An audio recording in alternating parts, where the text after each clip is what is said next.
Good evening, and thank you for joining us once again on Perspectives. I am your host, Nirmala Arunasalam. How are you all this evening? Hope you're all keeping well and safe and healthy amid this new norm in this world of ours. So, I have a question that I want to ask you. Have you ever wondered what the world would be like if it were a gender equal world? A world that is balanced, a world that is diverse, a world that is inclusive, and a world that is equitable. A world free of discrimination, a world free of stereotypes, and a world free of bias. Wouldn't that be such a wonderful world to live in? So, the theme for this year's International Women's Day 2022 is Break the Bias, and how apt it is. Because for years, people have been talking about gender equality. Yes, we have been making some progress, but is it enough? Have we truly and completely broken the biasness that is faced by women every single day throughout the world in many different aspects of their life? Unfortunately, I believe we still do have some ways to go.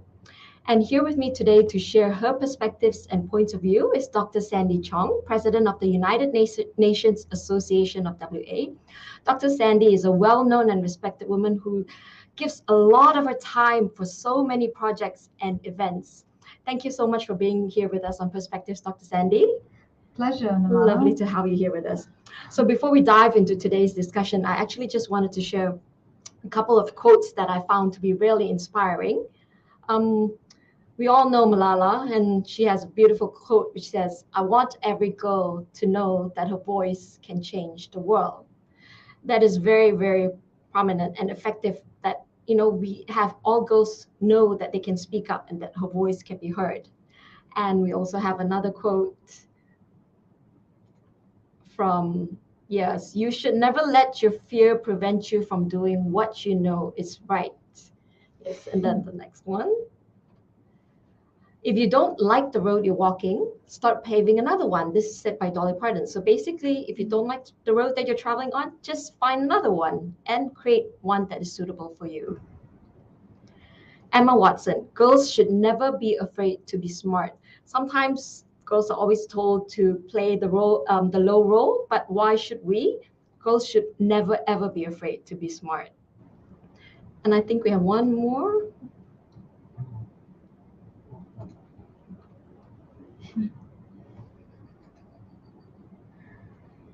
Or we could come back to it maybe later. No worries. Okay, maybe we'll start with you, Dr. Sandy. So, what does International Women's Day mean to you?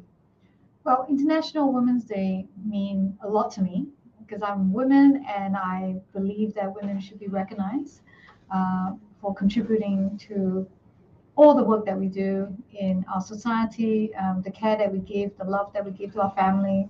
More importantly, contributing to the economy, contributing to science, contributing to medical history, basically medicine, and also engineering and all fields of research and studies and employment in a very, very positive and constructive way through centuries and centuries.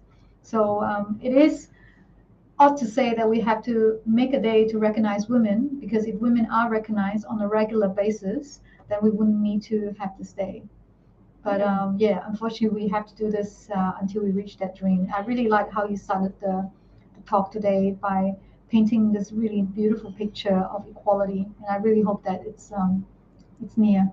Oh, yes. I think a lot of us wish and hope that it is very, very near future. But I think, yeah, to a certain degree, there is a lot more work we all have to do. And it's collectively, not just by women. I think it's also by women and men. We Yes. all have to play a part to Absolutely. get towards the gender equality world. Yeah. Yeah.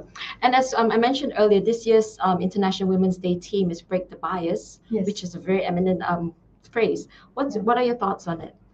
Well, in all honesty, I think we need to recognize that even at the best interest and with the most best intention, we all have biases. Yeah. Yeah.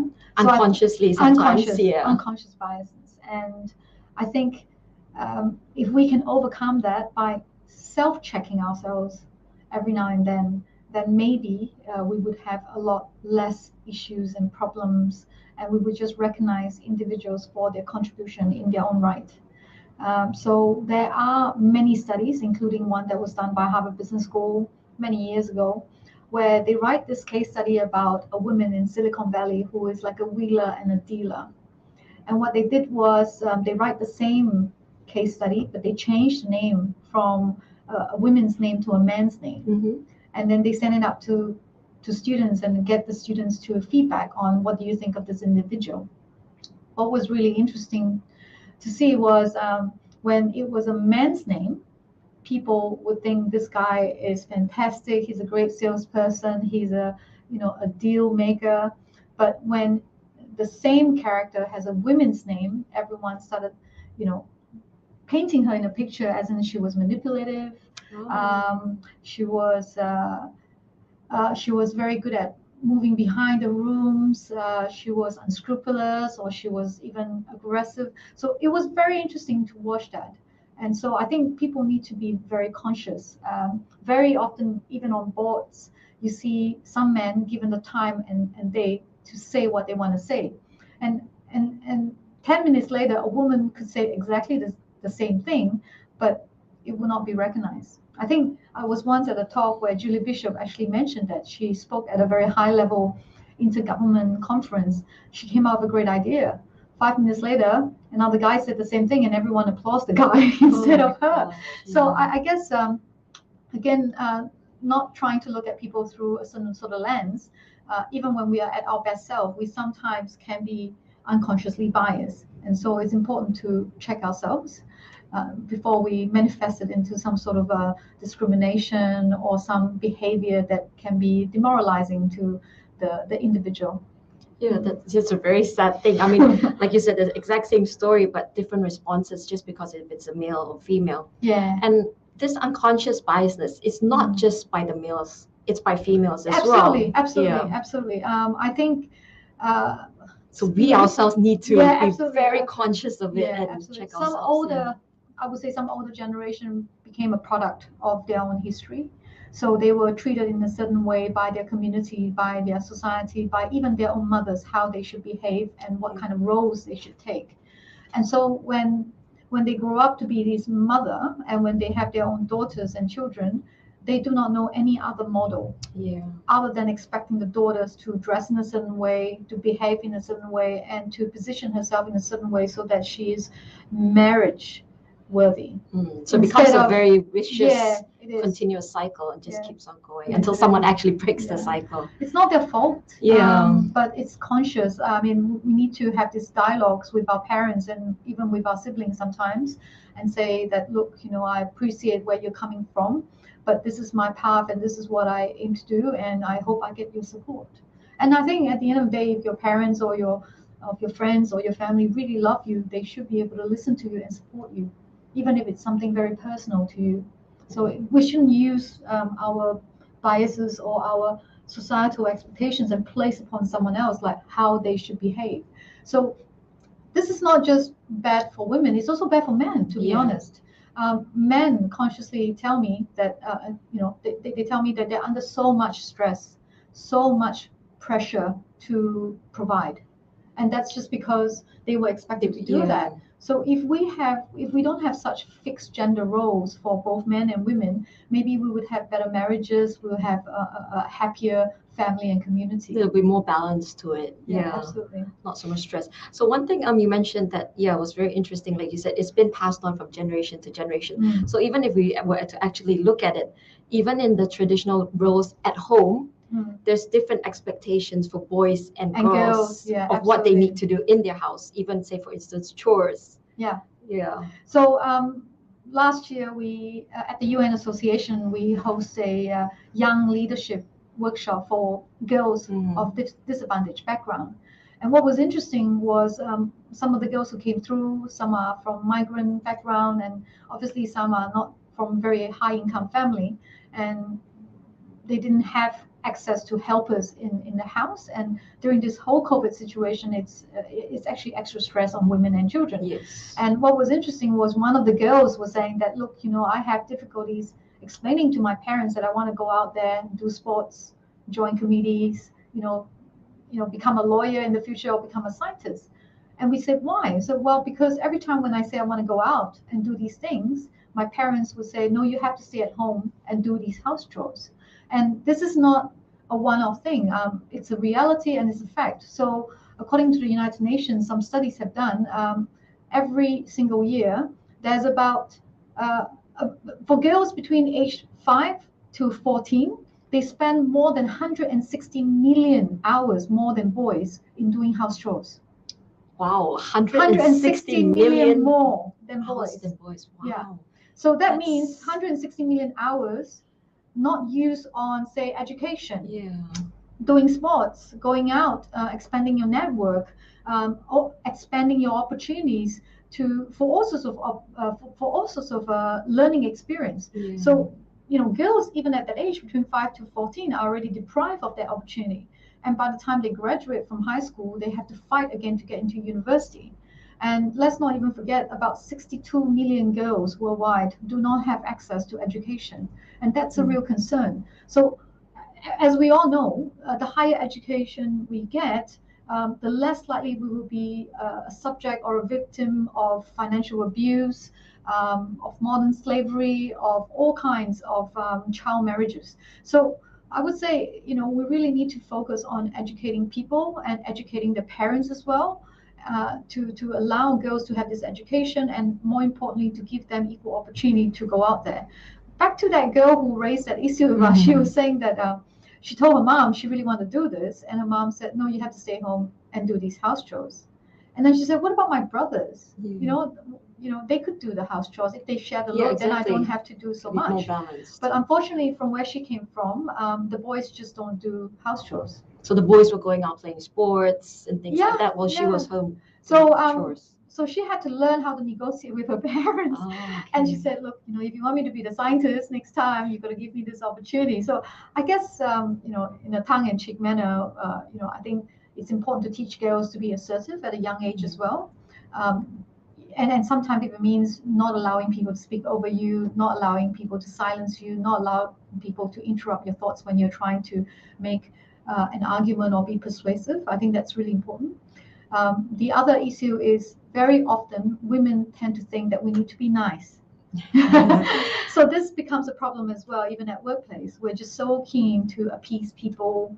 We're so keen to play this character that is just very accommodating and amiable. So they don't speak up much and absolutely. give their own opinions. Nothing wrong with that. And I see that we shouldn't try to be like a man, because, women are unique in our own right, and we shouldn't have to give up our femininity in order to assert our equality.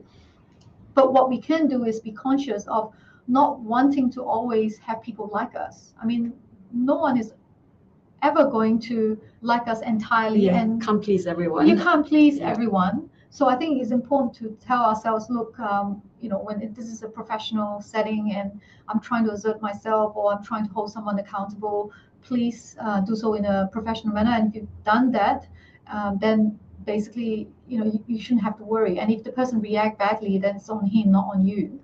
And I think it's also important that you draw the line and basically said, okay, I'm not going to please everyone, but I'm here to deliver. And this is my job as a manager or as a director. And so, but also be very conscious, like I've seen in many cases as well in real life, when a woman is trying to assert herself, she's being seen as aggressive. Yes. Right? Yeah. So if someone say, oh, that person is very demanding or very bossy, like if people use these words on women, perhaps, like I said, always, if you see it, call it. Because when a man is being assertive, he's being confident, he's being, assertive. He's doing a good job. He's doing managing the people. Job. Yeah, exactly. So I think it is getting better, but there are still some unconscious bias around everywhere. In families, at work. I have volunteers who tell me that she would go home for an annual dinner or a monthly dinner with their parents, and the sister and the parents say, why are you doing all these volunteer work for? You should be focusing on having kids, or you should be focusing on, taking care of. And so you're damned if you do and damned if you don't. And you can see that as well. All the female leaders in the world, they are subjected to all kinds of harassment and unfair judgment, right? We've seen, for example, in some countries like Pakistan, right? The man can rock up with a suit and tie and not be questioned about anything, but a female politician walks into the arena and people ask her if she was a good mother. If she's a good mother, then if she's not, if she's a good mother, then she can't be very capable at her job. If she's very capable at her job, she can't be a good wife. So it's They can't imagine a yeah, well-rounded yeah, woman. she can't. Yeah.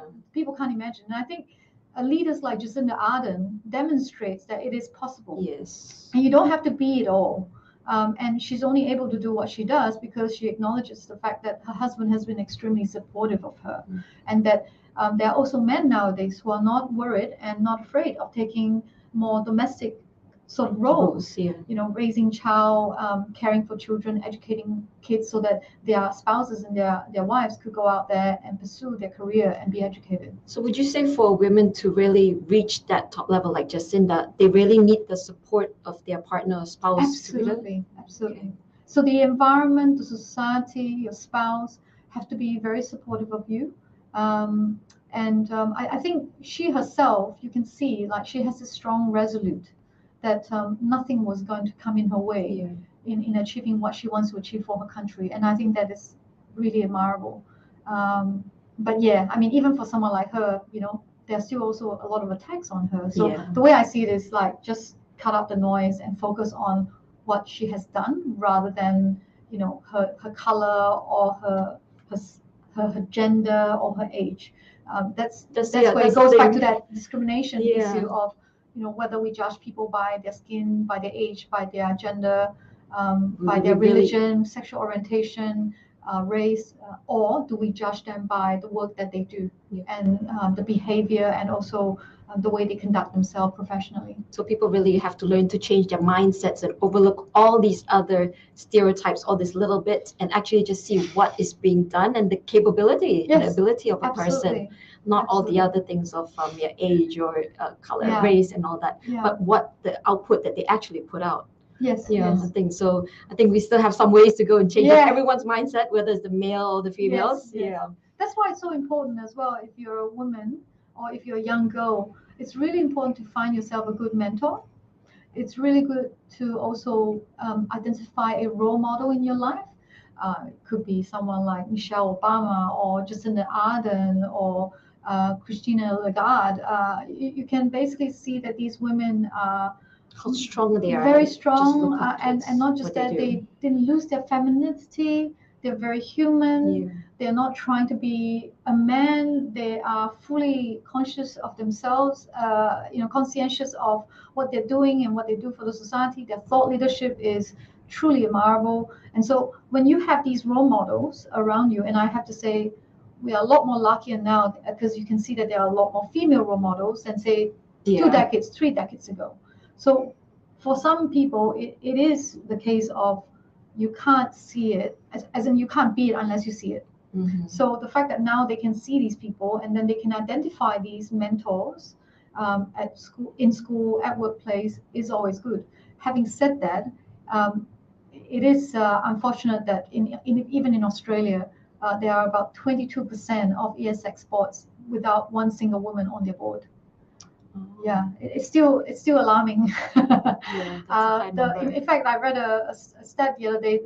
The country with the most female CEO and board in the world now is in Singapore. And prior to that, I believe Thailand also has a very high percentage of women on board level in their public listed firms. So that's really impressive. And then also, if you look at parliamentarians as well, it's the same. It's getting there, but you know, in some countries, I believe the Scandinavians, for example, I think Sweden is the first in the world to reach 50-50 in their parliament. Because you know, legislators also play a very important role. Especially if you want to have better parenting incentives, if you want to have say infrastructure that facilitate and help women to do the things that they do, like dropping off kids easily at school. Like in Korea, they make it very easy for mothers to do that. In Scandinavia, they make gender pay gap illegal, first in the world. Oh, Yeah. So okay. in Australia, I believe we still have that gender pay gap, but in general, I think every year men do earn $25,000 more than women for doing the same job, on Yeah. average. Yeah. Yeah, that's a wide gap and really needs to be narrowed and Yes. or abolished straight away. Yeah, definitely. Yeah. Yeah. Yeah, so coming back just now, you mentioned to about education, how the millions of girls who still have lack access to education. Yes. I would see this as education being so critical Mm. towards a girl's future Yes. and leading towards the key to a women's empowerment.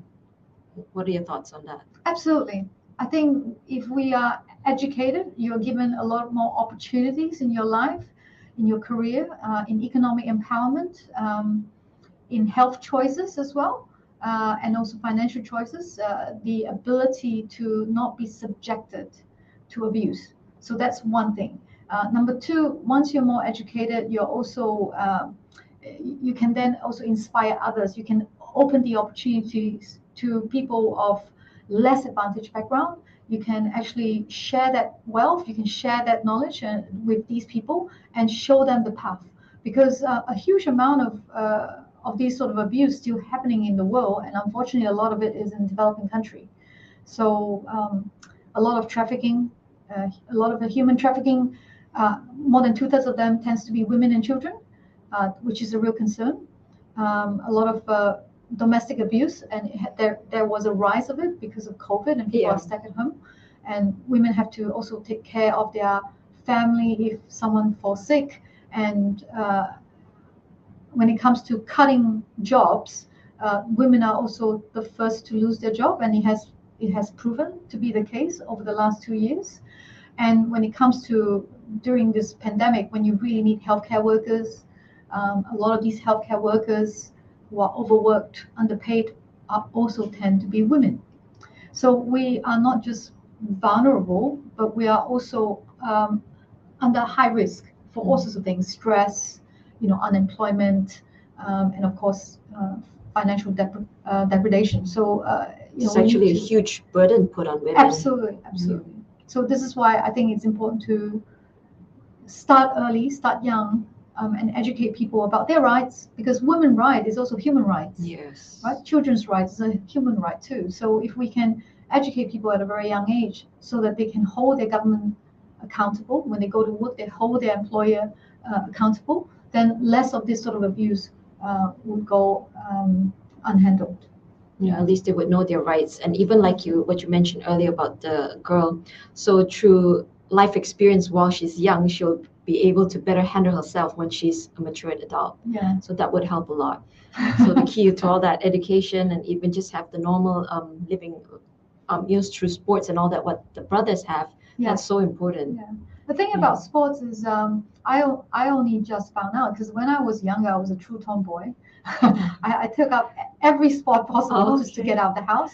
But it was only very much later on when I read these studies and these stats, and it basically states that when you expose girls to sports at a young age, they learn about teamwork, they learn about leadership, they learn about problem solving skills, and these are very important qualities and skills to have later on in life. Yes. But unfortunately, in some cultures, like for example, when I was growing up, my mother would do everything she could to stop me from doing sports. Okay. Because she didn't want me to get tan, and if Yeah. you get tan, no one's going to marry you.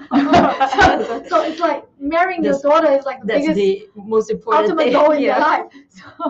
So if your daughter is not marriage worthy, then it's like some sort of a shame or disappointment to the family, which I find it really hilarious, because a woman is more than just marriage material. Yeah. Yeah. I think it's very Yeah. different these days because there's so many independent women out there who are still single, but yeah, they're still doing Happy. well. Happy, yes. Happy living the single life. Yeah, you're that's right. self-sufficient.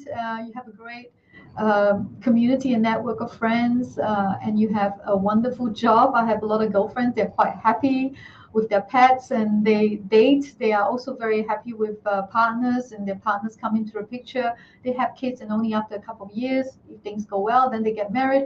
Like nowadays, we're just really lucky to have so much communication platforms like the YouTube, You have talks like TEDx and all that, where women come out and share their own personal journeys and experience, and then you realize that you're not alone. And just feeling that way is a very good way of finding your own path and say, okay, well, if someone can do it, I can do it too. Or I don't need to be subjected to this. There's nothing wrong with me. There's nothing wrong with having aspirations or having ambition. I found another path. It may not be the path that my parents want, but it's a path that I'm totally responsible and happy with. I think that's important for good health and well-being. Yeah, I think the fact that maybe now things are more open and more visible, so it Yes. makes it easier for younger girls to see and aspire to that, because they know that there's hope. Before that they might think, oh, I'm subjected to this role and I can't change it. Whereas now Yes. they have role models, as you mentioned, and Yes. they can think, okay, I can do that. If she can do that, I can do that too. So in that sense, then what would your advice be to a young woman who actually Yeah. wanted to succeed in a male-dominated environment? I would say, going back to what I said before, find yourself a good mentor, Okay. right? Heed their advice every time when you feel like you hit a roadblock, you find challenges. Participate in this sort of workshop, which is really helpful. I mean, during the workshop, a lot of girls actually tell us examples of how their own relatives are dressing them down because they didn't wear the right outfit. So what was this workshop about? So this workshop was for young girls, and it was about leadership development. And the girls who are participating at this workshop are no more than 15 years old, and they all come to the workshop and learn about how to assert yourself, how to find your voice, but more importantly, how to stay focused and not get derailed by naysayers or and sometimes family can hurt because they are so close to you, and we tend to follow along. Yeah, exactly. We want to please them. Absolutely. So not getting into an antagonistic episode with your family, but still manage to find your own way and assert yourself is important. I would also say that for girls, when you grow up, it is important to engage yourself with all kinds of external activities like joining committees, watching YouTube on how people debate, and more importantly, engage in all sorts of activities that's going to empower you, make you feel strong. It could be physical, it could be mental, so you can learn how to speak in a public, or you can learn about leadership qualities, or you can learn about how do you overcome challenges and issues, how do you deal with conflict. I think all those qualities and all those skills are very important for girls to learn at a young age, so that we do not try to avoid conflict. Yeah. I think part of trying to be nice is that you don't want to confront someone, and that becomes a problem, because women also have this tendency of trying to put everything on their shoulder because we didn't want to bother other people. And so what I learned is that you cannot excel or succeed on your own. You've got to form alliances. You've got to have great sense of yourself, but at the same time, you need to find the right platform to celebrate what you have, and then you need to find the right cohort, or how should we say, build your own tribe. Get the kind of people proper who are network who can support you, who are positive, who believes in you, and who is more than willing to give you advice when you're feeling down, or when you feel like you have this setback and you cannot bounce back again, because life is tough. And this is not just exclusive for women, it's the same thing for men.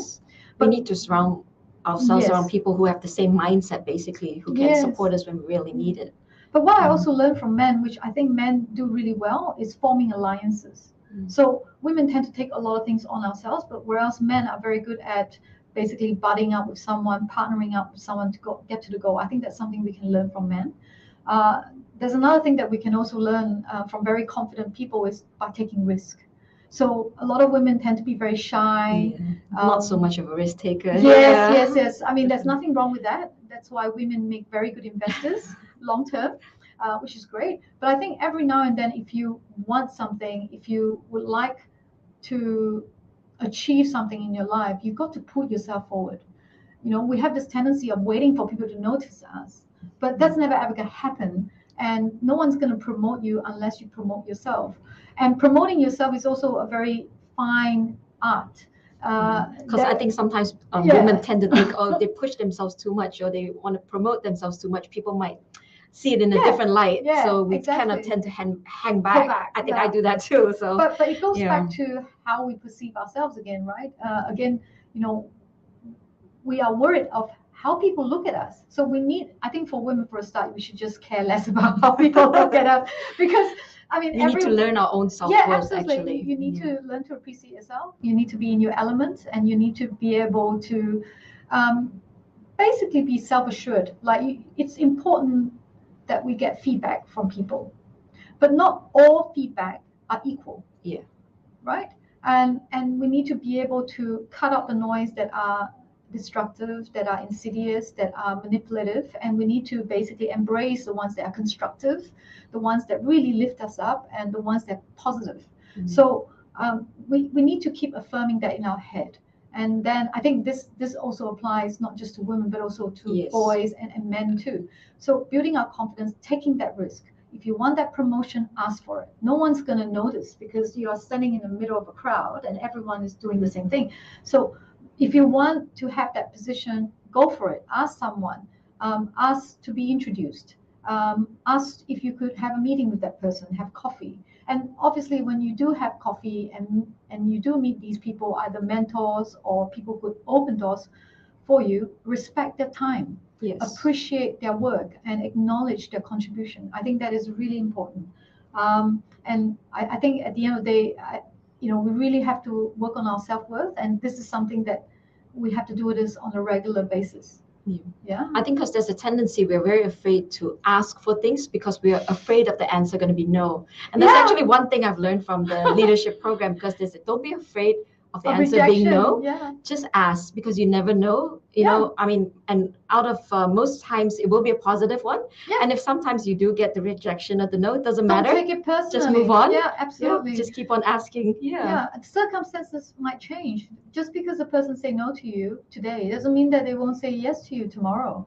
And I think, having a full life, when I say full life, means not over investing your life in one particular thing. It's really important. It keeps you balanced as well. So if things don't work out, be resourceful, find another way. If you feel hurt, I mean, rejection doesn't feel good. Right? Nobody likes rejection, including men. But the idea is to bounce back up and say, okay, what can I do with this? There's another thing. Yeah. There's another thing I also hear a lot from my girlfriends or my female friends is envy. Okay, it rears its ugly head on us every now and then, and it gets the better of us. How do we deal with that? Okay, and the way I tend to. So when you say envy, meaning women envying other women, or envying other men, or being envious about. So it's a whole ball game. Like it's a whole lot of issues. So because the opportunities for women out there is so little. Yeah. When you see one woman getting an opportunity better than you, there's this tendency sometimes for some people to think, oh, well, this is so unfair. So instead of seeing that this is a systemic problem because there's a lack of equality, sometimes some people see it as she has an advantage because. And they make some reason why she actually reached that. Exactly. So again, nothing wrong with having envy, but it's how you act on it that really matters. So the way I tend to encourage my mentees is, okay, what is it that you're envious about this particular person? She's very good at selling herself. She's very good at, I don't know, making posts on social media. She's very good at getting people to open doors for her. Okay, you're irritated by that. You've done more work than her, and yet you didn't get all these opportunities. So what must you do about it? Learn from her. Yeah. Right? Things that you don't have and you think the other person has, and you really want to have that, go learn the skills. Take from that and improve yourself. Exactly. So what you don't want is being dismissive and kind of, take the easy way out by saying, oh, she must have help from this person, or because she's pretty or whatever. We really shouldn't undermine the other person. No. It shouldn't be that way. You should really turn that around and say, okay, are these skills that I really need to work on myself? Can I be blindsided because I never thought that these skills are important? Maybe I should just go and upgrade myself. So turn that into a self-reflection thing and self-improvement exercise. So that really helps. Yeah, we all definitely can do things to improve ourselves. We actually have a question from a viewer, from Sandra, who says, in this day and age, shouldn't equality be a given? Why do we still have to fight for it? Does this mean society has still not advanced much compared to 30, 40 years ago? I mean, yeah, that's a very fair question, because if it's so called that we have improved and advanced now compared to 30 years ago, so why is it not just, a given that equality should be there? Why do we still have to fight for it? That's a very good question. Yeah. It is a very good question. I think, to be honest, I'd rather be a woman born today than born 30 years ago. So we have progress. Yes, it's very slow. And yes, we should already have equality by now. But unfortunately, because of all these other systemic issues that happens, not just in the legislation level, so the rules and the policies that are made by uh, legislators, it's also what's happening in the workplace, and then it's also what's happening at the family level, at the society and community level. So it's not that easy to break these barriers. This is why I think it's so do we need to do more? Yeah, absolutely. So we need to hold our government responsible. If you want more women to go back into the workplace, then you need to give them more incentives to take breaks without penalizing them. In fact, in Denmark, I believe, if the father didn't take the long leave for care for the children, he or she gets penalized. So there's actually an incentive for both the father and mother to take long leave to take care for the children. So I have a friend in Denmark who actually said, well, I'm actually happy working from home, because if I don't do that, or if I don't take this leave, I will be penalized, which I think is great. So if they want more women to go back to work, they need to make it conducive. And when women does go back to work, the workplace must be friendly too. Are women allowed to bring children there? And do we have good daycare centers for the kids? So we see some organizations now setting up daycare centers within the building or something. Absolutely. And if all that is in place, then you're going to have less conflict, less problems with the family, with the husband and wife. And also, when a woman does take time to go back to the workplace, are the pay equal? Right? And if she wants to climb up the ranks and up the corporate level, are the opportunities there? There tends to be more stumbling blocks. Yeah, a lot of stumbling. So I have one student, she came to me, she's a brilliant girl, she's an engineer, and she's worked in this engineering company for about 6 years. And she told me, you know what, Sandy, I think by the end of the year, I would just quit and stay at home. And I was like, why? She said, well, there are 2 partners above me, and there was just no way that I was going to join that level, because there's just no way they're going to quit or they're going to retire anytime soon, because they are about 5 or 6 years older than her. So she just lost hope. So she just lost hope. And I think there are many such silent cases that gone unheard. And basically, we lost great talents. So this is also another thing. I think this year the UN theme for the International Women's Day is basically saying, have gender equality so that we can have a sustainable world tomorrow. So gender equality today for a sustainable world tomorrow. And I think it's really important, because women play such a huge role in mitigating climate risk and natural disaster risk, right? So women have always taken a very active role in making sure that the climate action is being taken seriously at a governmental level, at a community level, at a society level, and we need more female scientists coming out to do stuff. And the fact that if 62 million girls are deprived of education, you forward that in another 10 years, that's a huge talent gap that we do not have, that we've lost, that we do not have. And if we want to solve this problem, coming out the right vaccine, coming up with technologies or even advancement that could solve our climate issues, then we need to have more female scientists. As we speak now, it's only less than 1/3 in the world. But yet, when you go to every university that you can see, most of the top graduates tend to be women. So why is this a problem? Mainly because it's systemic. So until we solve the problem from a systemic level, legislation, corporate, at a corporate level, and also at a society level, it's going to be hard. It's hard. We lose a lot Yeah. of talent because, as Yeah. you said, as life goes along the way, and they lose the hope, so they kind of tend to say, Yeah, "Okay, I'll just stay home." resign. But it's very sad because, like you said, so much talent, and it's all just sitting at home. Yeah. So imagine if all that could actually come out to the workforce. Yeah. We develop so much faster. And also, even with legislation, some countries have these legislations, but they're not enforced. So what's the point So of it's having just there on legislation paper. when women are being deprived of those opportunities or are being disadvantaged in terms of pay, in terms of getting the equal pay? So I think holding people accountable and making sure that we keep emphasizing this equality is not just a bad thing, but it's also going to be very constructive and going to be very positive for our society and for our country and for our planet. It is really important. Keep emphasizing that. So, paint a picture of opportunities, not just risk.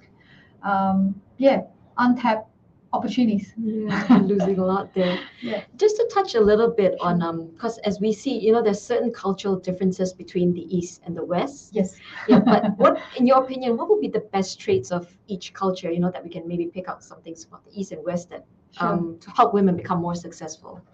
I think some cultures have been around for a long time, particularly the Eastern culture, and we're very into yin and yang, balancing. Mm-hmm. So men and women exist for reasons, and we're different for a reason, and our job is to complement each other. So yeah, we're not aiming to actually be exactly, them, yeah. but yes, to complement them, because Yeah. we are our own right, and we just need Absolutely. to beat us, but in our own sense. Sorry, go ahead. Yeah, so it also shows that we need to change the way how business is being conducted, how leadership is being defined in the world. Does it always have to be this alpha male thing? If when you look at people like Jacinda, she has definitely show us a different style of leadership, that just because you care and just because you're empathetic, it doesn't mean that you're not a strong leader. Exactly. So yes. I think when we look at diversity, we're not just looking at diversity in terms of gender, race, age. Let's look at diversity of ideas. Yes. Of diversity of thought, definitely. Of thoughts, yes. of leadership. I think when you have that, then suddenly all those demographics disappear. So you can literally see, oh wow, a young person can actually lead, or someone of a different background, of different culture, can actually be inspiring. So once we have that, and once we can see that, and these people have the platform to shine, it gives us hope. It gives our future generation a lot of hope. So that it's not assigned to a particular demographic. I think people really underestimate that there are certain privileges that comes with the way we look. Mm-hmm. And I think that model needs to be disrupted. And so it's the same thing with the textbooks that we read. A lot of it was written, 70% of it was written in America and in Europe. And it was written at a time where we were going to experience endless boom. None of these textbooks 20, 30 years ago teach us about sustainability. It didn't say that, when we do certain things and we look at just profit, we're going to have damage to our environment. We're going to cause all these distress to our communities and to human beings. So I think there needs to be a shift in paradigm now. There needs to be a way of changing the way we do business, the way we conduct ourselves. And once we have that momentum, that critical mass, then legislators would then pay attention. As we all know, things change. And when things change, it's incumbent on us to change our policies, right? So although we still have our tradition, our history, and all those are really important, it is also important to be relevant and be progressive. So back to this question about East and West, I see that Asian now, Asian women and men and Asian employees in the world are a lot more progressive. So when I was growing up in Singapore, I have female role leaders around me, and when I joined American Express, my director was a woman. The VP of the Asian Pacific region was a woman. Oh, for me, so you didn't find it difficult for Asian women to come up in the workplace? No, not at all. Because you had good role models. Yeah, great role models, and these women are amazing and they're smart. And then when I came to Australia, after my honors degree, I went and applied a couple of jobs, and I remember one of this brick company. I managed to get to the third round, which is the highest round of interview, and the CEO literally tell me nicely, lightly, and ask me if I'm aware that there's these, culture of, how should I say, masculinity in their construction industry. Oh, okay. I was very surprised. I guess he was trying to be nice, and he was Mm. trying to let me know that despite the fact that academically I was doing really well, and obviously I have good salesmanship. He saw other barriers. Yeah. Mm. I think he was trying to prepare me for the upcoming biases and barriers that I will experience as an Asian or as an Asian woman. Actually, then saying that too, so because Asian women, we're usually told to be gentle, demure, be nice. Anything but Yeah. Yeah. So it's not seen that for us to be aggressive and all that. So No, we and just we say, don't have to. We so don't have to. that's not a hindrance for us to come up in the Well, workplace. it could be an hindrance, I would say, not because of our gender, but because of our culture. I see that also with Asian male Mhm. in a Western society, where, because in Asian society, also in Malay and I'm Chinese, it's like harmony is the most important thing and it's the most precious thing. And this group thing is all about making decision in a consultative way. That there should not be any conflict, and you can see that in the Japanese culture as well as Indonesian culture and Filipino culture. We will do everything we can to avoid conflict, and that is all good if you're in Asia.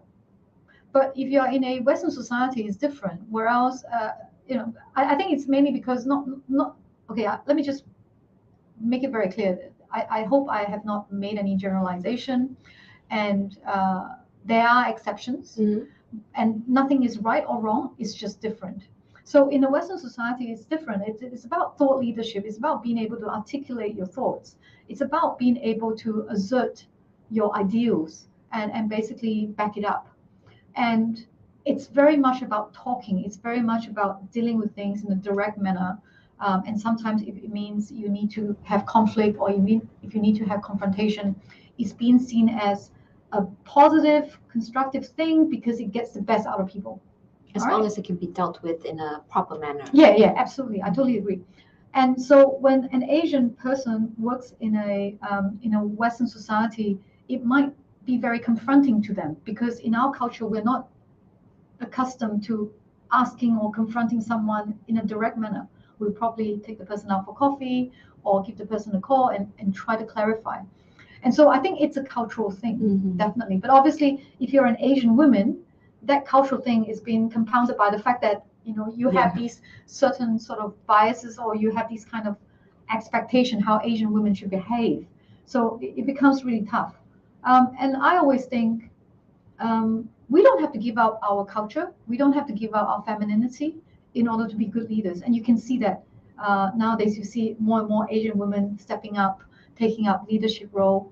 And it's a very refreshing, different brand of leadership. And so, we can watch and learn and observe in this space. I think Asia has been around for so many centuries. There's a lot to be learned.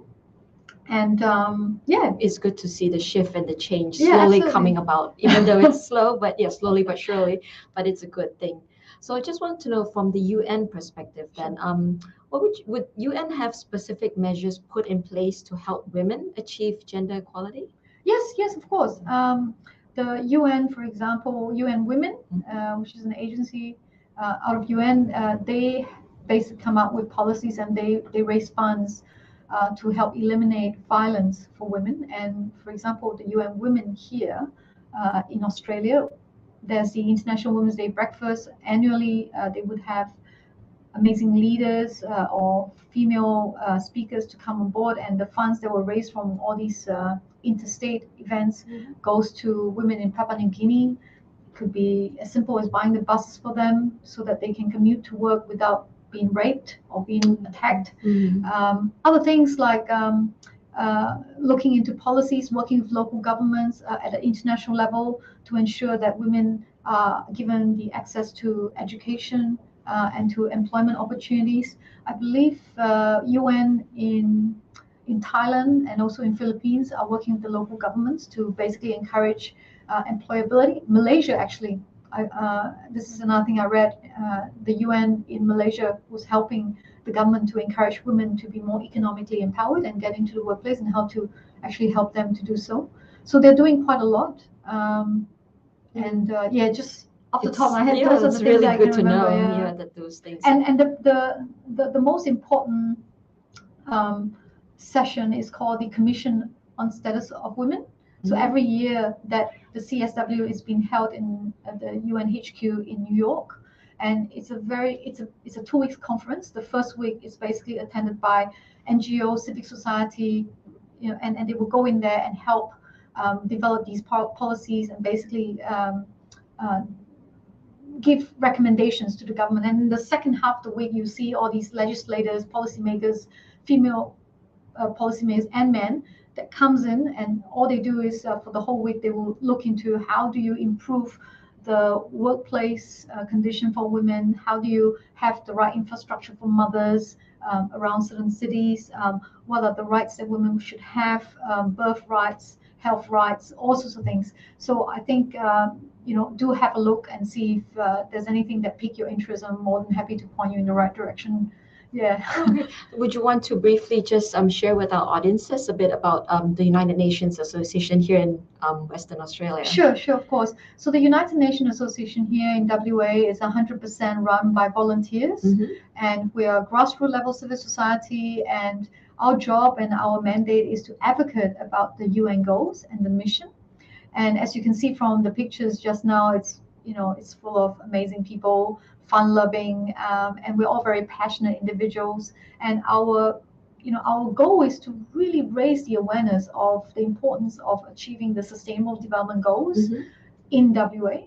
And I have to say, back in 2015 to 2018, no one cared. And now everyone is talking about the SDG goals in the government level, in the civic society level, and also in corporate level, which I think is great. People are paying more attention now. So if anything, I think the COVID crisis really helped raise a lot of awareness to people on mental health, on unemployment, on the climate, how we can actually play an active role in reducing these damages to our environment and to our community.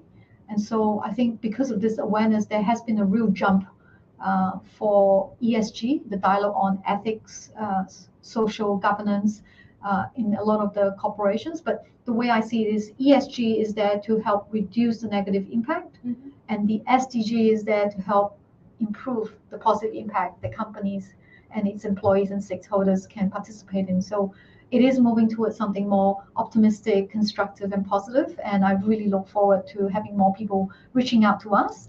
And if you want to volunteer, feel free to drop us an email. Our website is available, and have a chat with us, and we're more than happy to engage you. I'm sure you're always looking for volunteers. So yeah, definitely we'll be encouraging everyone to volunteer and give their time and effort, because it's definitely for a good cause. Yes.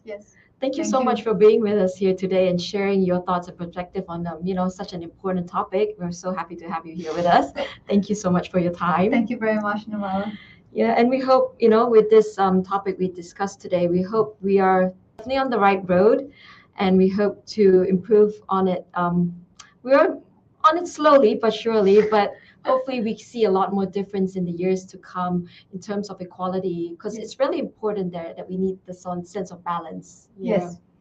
So thank you so much once again. Yeah. My pleasure. So for those of you who actually want to volunteer for UN, do hop onto their website. I'm sure they'll be more than willing to welcome you on there.